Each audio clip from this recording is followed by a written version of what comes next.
Do you like working like with your hands?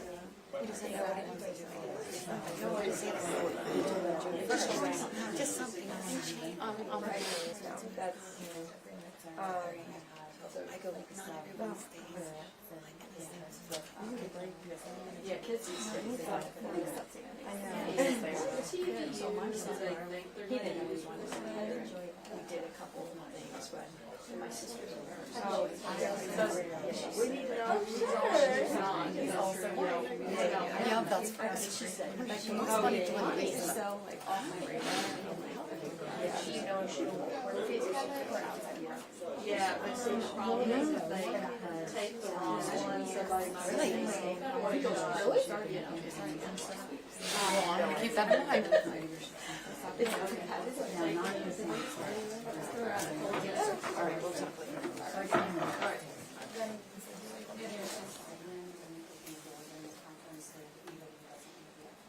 Here? Oh, we have two.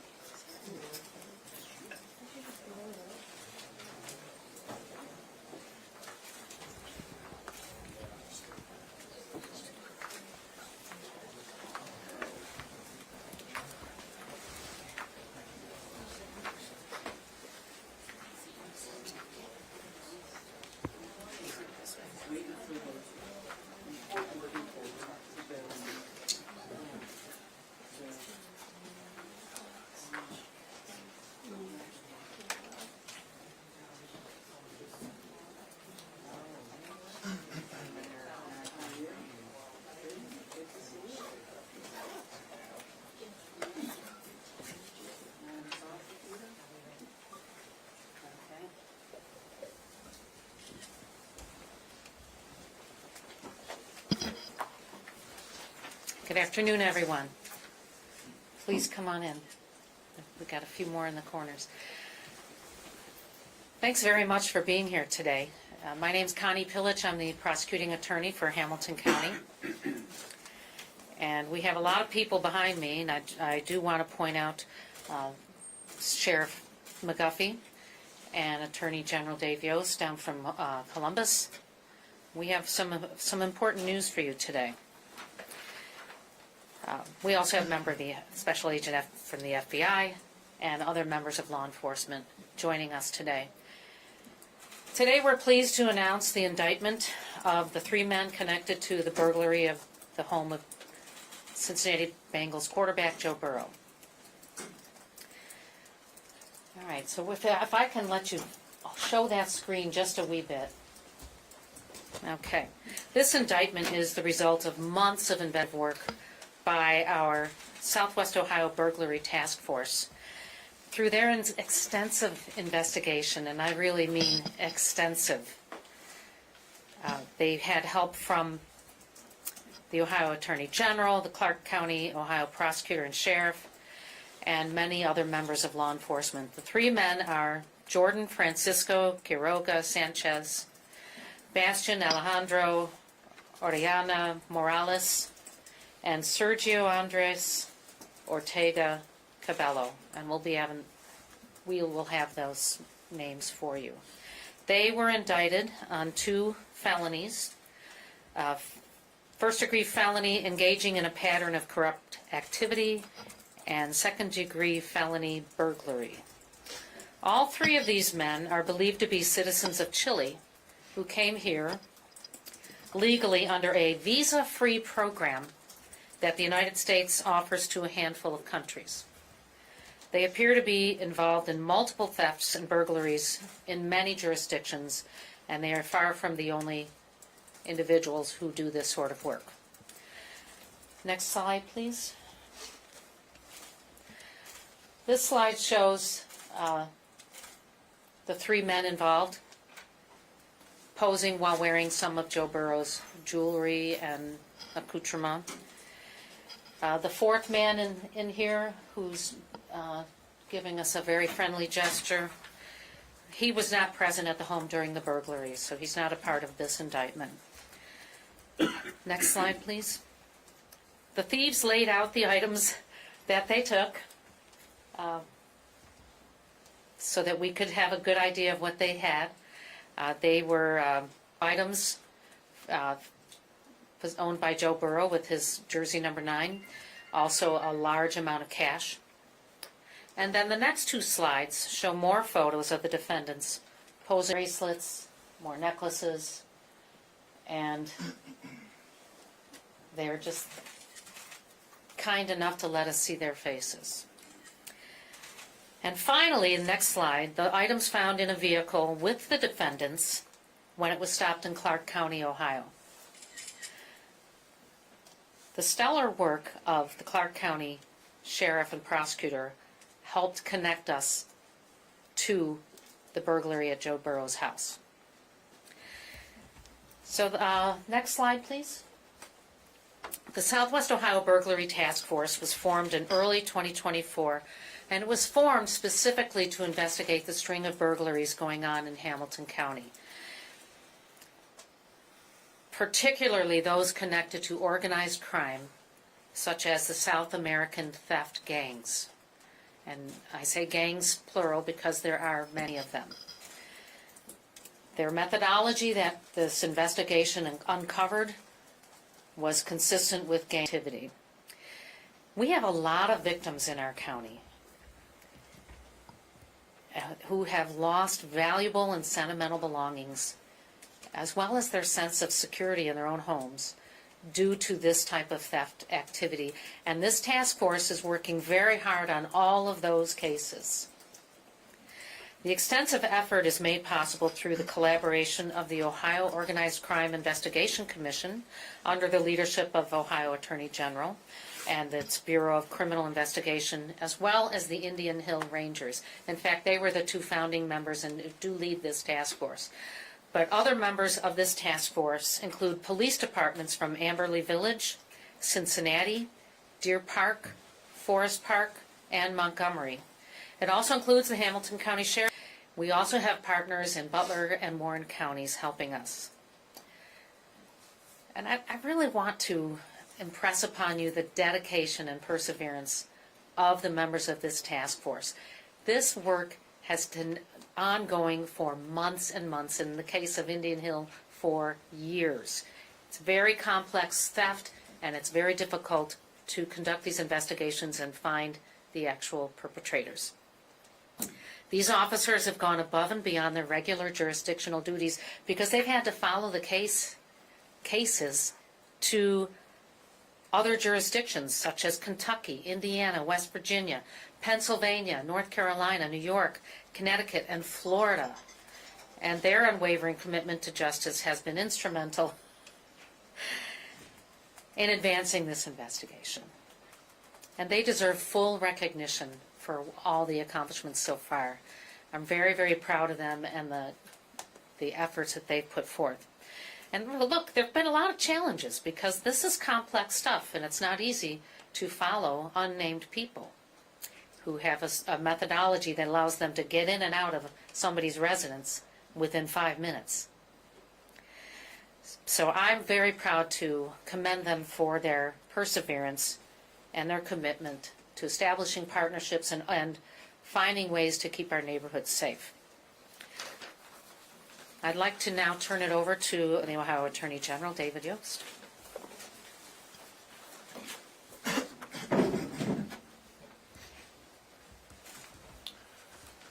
Thank you. And Prosecutor Pillage, I'm pleased to see one of your early acts in office was to bring these indictments, and this is a major development in this ongoing investigation. Very excited to see these 3 brought to justice to answer for their crimes. The answer to organized crime in Ohio is the Organized Crime Investigations Commission, and in that other room hanging out is Rocky Nelson, former sheriff of Union County, and really appreciate his leadership of the task force, or the commission. And we don't issue press releases. We don't even acknowledge prior to an indictment that a task force exists. But it operates by creating multi-jurisdictional task forces designed to go after organized crime in these precisely kind of complex cases. And it's made up of state and local, and in this case, federal partners that work together and collaborate. White-collar crime, human trafficking, drug trafficking are some of the specific criminal issues that we target, and these are difficult crimes to prosecute, to investigate. One of the reasons is that they spread out across multiple jurisdictions, and so you only have a piece of the puzzle in any given jurisdiction. This case is a great example because the other side of large theft cases or burglary cases is finding what was stolen when it gets fenced. But the fencing frequently occurred out of state, not just out of the original jurisdiction. And so there were a great number of threads to tie, to pull on, to a great number of dots to connect.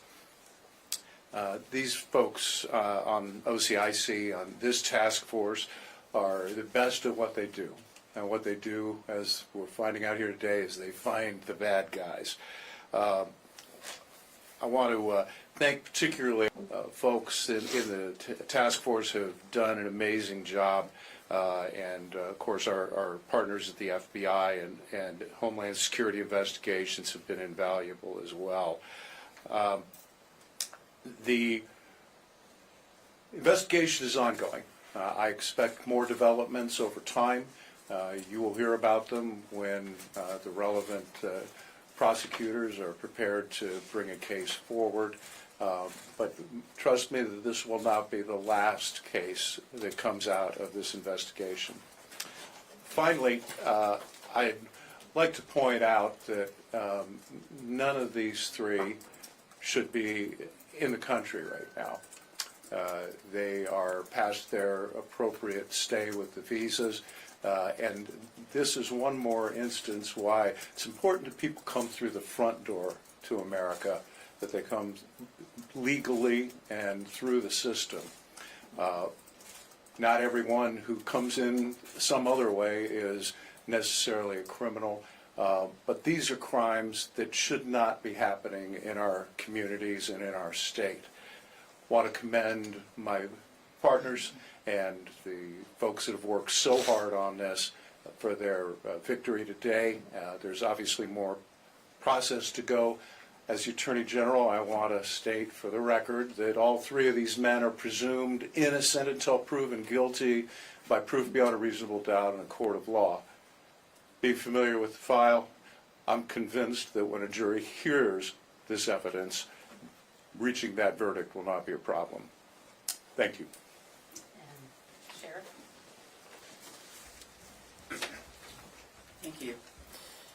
As Sheriff of Hamilton County, it's important to note that when my office became aware of this organized crime group and the fact that they were operating inside Hamilton County and, creating theft and of many different people's homes, doing things like staking out neighborhoods and so on and so forth. So we created a local task force to address the fact that when we did apprehend these individuals, that we were able to keep them in incarceration. We made it known to judges who these men were, why they were in jail. There is a process that we have of high-profile prisoners that we use inside the jail to make sure they're classified appropriately and so forth. And then as a consequence of the task force of, just addressing the incarceration, of course, we had our professionals in the Sheriff's Department, Detective Justin French, Investigator Kayla Krager, and also from our Criminal Investigation section, we also had Detective Kevin Manos. They came together, did a tremendous amount of work on tracking these individuals and other individuals that were wanted in this county. And when they moved about, which they did, they moved about the different states, about the United States, and did so very quickly, changed cars, did a lot of things to try and elude law enforcement. We were still able to track them. we were still able to bring them to justice. So I do commend those investigators and officers who helped with that. And, you know, I would like to say that on January 10th, 2025, our team located these 3 individuals throughout the state and other states to bring these men to justice. We have other men who are involved in these theft groups who are incarcerated now, and they are not getting out of incarceration. We are making sure that they stand appropriately responsible for these criminal acts and that they are prosecuted. And I'm so very glad to work with our partners, Madam Prosecutor, Attorney General, and bring these people to justice. And thank you all very much. And again, I cannot speak highly enough about the local task force, which also included Indian Hill and other agencies that came to the table. Thank you. And now we'll hear from the FBI. Good afternoon. The FBI is committed to working with our local, state, and federal partners to address the organized theft groups that have targeted Southern Ohio. The task force leveraged our individual expertise and resources that every agency here brought to the table to investigate these crimes. In addition to the local charges, the FBI and task force coordinated with the U.S. Attorney's Office here in the Southern District of Ohio to charge defendants federally on interstate transportation of stolen property and falsification of records. The FBI is also working with law enforcement across the country to share the information to dismantle these theft ring groups. If a perpetrator is in our country illegally and committing serious crime, law enforcement is going to use every tool to identify, arrest, and prosecute them. This is an ongoing case, and we will continue to investigate this group, their associates, and any similar groups that are performing these acts in Southern Ohio. Thank you.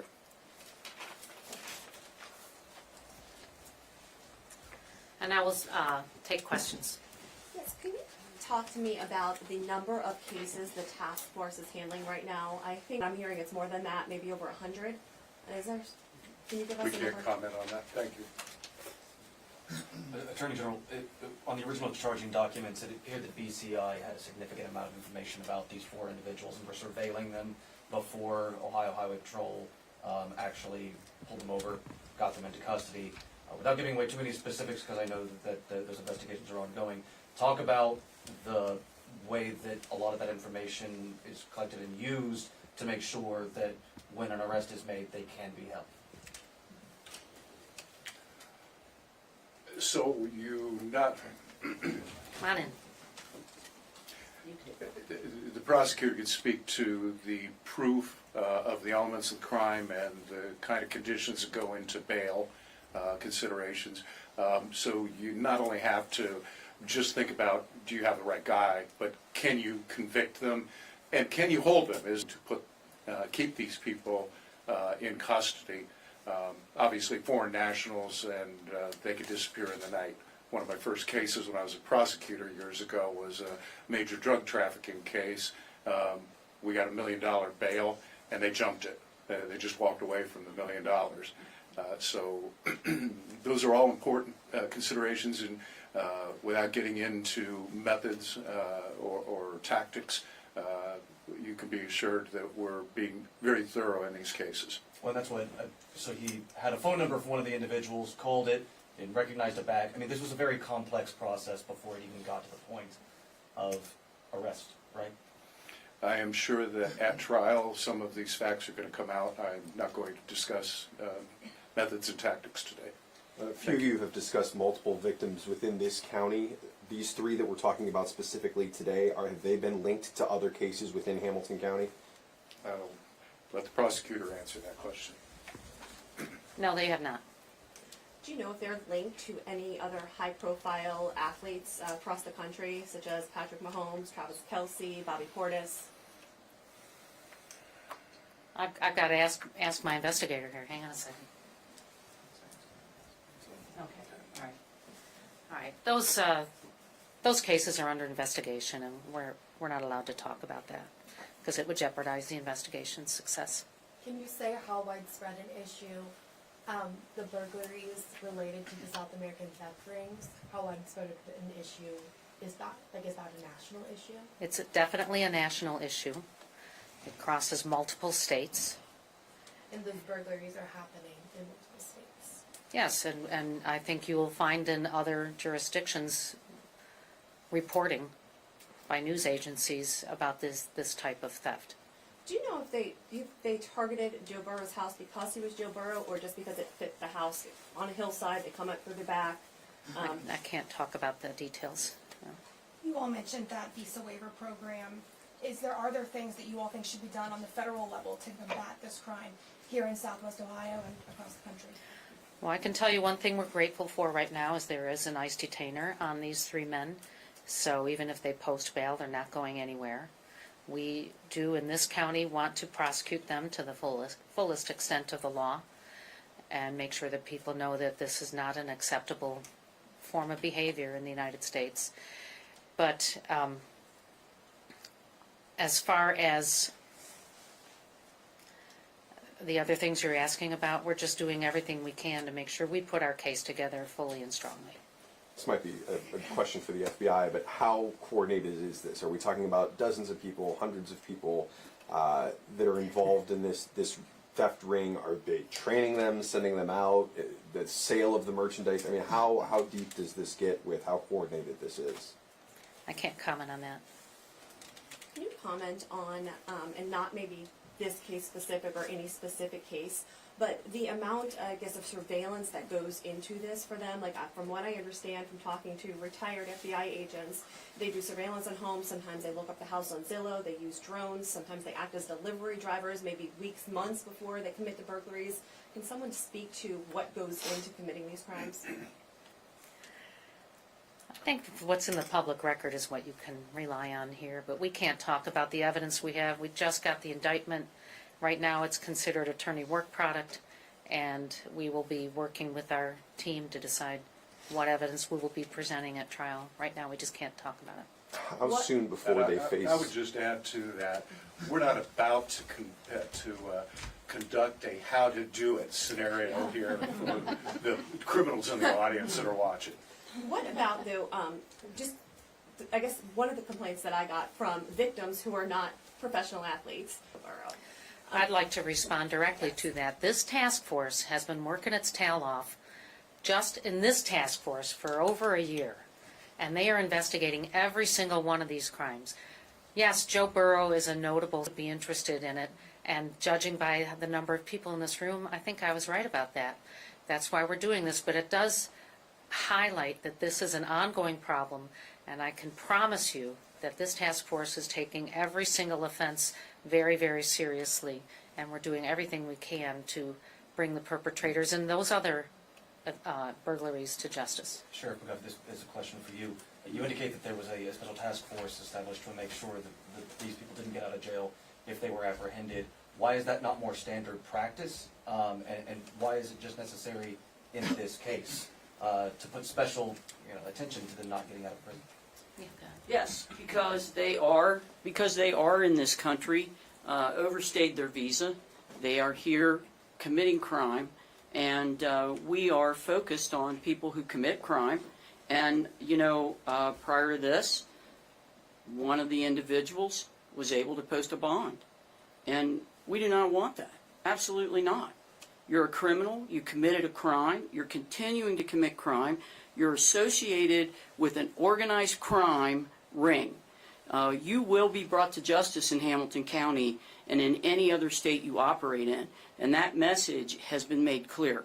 And I will say this, that task force that we assembled has been assembled for many months. And we have been addressing those thefts that occurred in other areas of Hamilton County. And we were able to identify a number of things. And, I'll say this as well as, the questions regarding how we catch up and how we identify these people. Law enforcement is plugged in. In Hamilton County, we have the vision to create technology, to create systems, and we're doing that.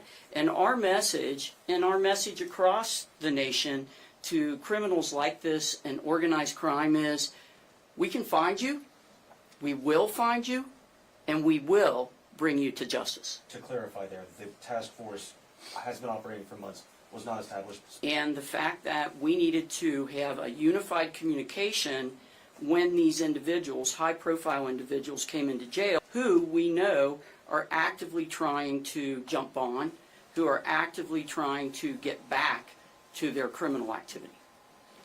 How long does it take to get them before a judge here in Hamilton County? Obviously, there's a process they have to go through in Clark County before they get back here, but getting justice in this county, I assume, is going to take some time, given that they're being held in Clark.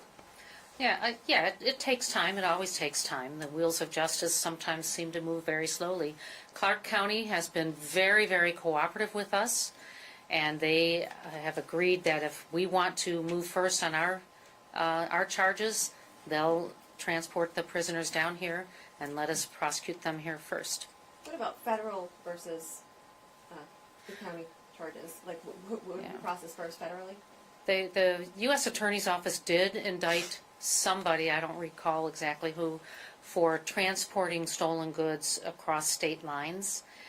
And the FBI can talk about this a little bit better than I can, but there's not a federal offense for burglary that just hasn't been written by Congress. And so the only way we can get these guys on burglary is by charging it locally in Hamilton County. Do you think that there are still people out there potentially connected to this theft group? Do people in these high-profile areas, Indian Hill, where we've seen these burglaries, still have to be a little on edge? Are they still out there? Yeah, I think that's very possible that they have connections, or that people are paying attention to what's going on with them. So that, yeah, I think people should be concerned. What solutions do you have or planning to put in place to combat the theft rings specifically? Well, my job's in the courthouse. Well, in general. They've been indicted. I thank my chief of grand jury, who's in the back, Kate Burrows, for running this, and Joe Merschbach, one of my, and Robert Vick on my staff, who helped put this case together with the coordination of the task force. As I think that people need to be aware. One of the reasons we do this press conference is to let you know the types of activities these are, the nature of the gangs, what their MO is, which will come out in the press. I think you've probably all covered it pretty well already. But part of this is to get people to think about their personal security, where they keep their precious belongings, and how, if at all, they should have a security system. With that in mind, I don't believe this was outlined in the reports, but are they armed with anything more than a screwdriver when they're coming into these homes? I mean, if someone finds himself in a situation where these guys are breaking into their house, I mean, it feels like something they'd need to know. It'd be hard for me to guess in every case. When we start to put the facts forward on our case here, you'll see what they had in their possession. But there are others in these gangs. Who knows what they're doing? We have a hard out at 3:30, so Homeowners can be aware. Just from going through reports from multiple agencies, I guess the biggest misconception is that it's multi-million-dollar homes in Indian Hill or Amberley Village. What I'm finding is, no, it's not. It could be a $300,000 home in Westchester. Can you talk that it does? Your house does not necessarily. You don't have to be a millionaire to become a victim from these guys. Well, I think you said it very well. You don't need to be a millionaire to be a victim of these theft rings. I talked with the police chief from Madeira this morning. He said they had 3 burglaries there. I was at the Hamilton County Police Association meeting. So many jurisdictions in the county have reported these types of burglaries. It's unfortunate that it's an organized crime ring, and they seem to have similar methods that they use. I'd like to suggest that people do what they can to secure their homes and their belongings. and with that, thank you everybody. I have a press release here. I have some information about the task force and the speakers here. I just want to follow up on one question before we quit. The question about whether they are armed or not. First of all, that's a confidential piece of the investigation, and properly nobody's talking about that. But I want to point out that just because, let's assume for a moment that they never had anything more than a screwdriver. First of all, you die from a screwdriver. Secondly, that doesn't mean that that's not going to change. One of the things that is true is today, this investigation's out of the bag.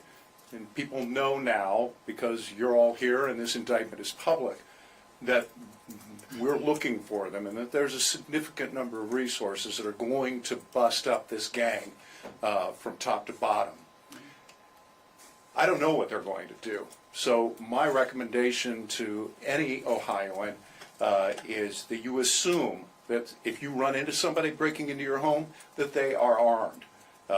Don't provoke a confrontation unless you're prepared to deal with that. Ohio does have the castle doctrine, and you're permitted to use your deadly force to defend yourself within your home, and that's the law. But it doesn't do you any good if you're resting on your rights and you've misunderstood that somebody with a screwdriver actually has a Glock with them too. Be prepared, be cautious, and don't provoke a confrontation that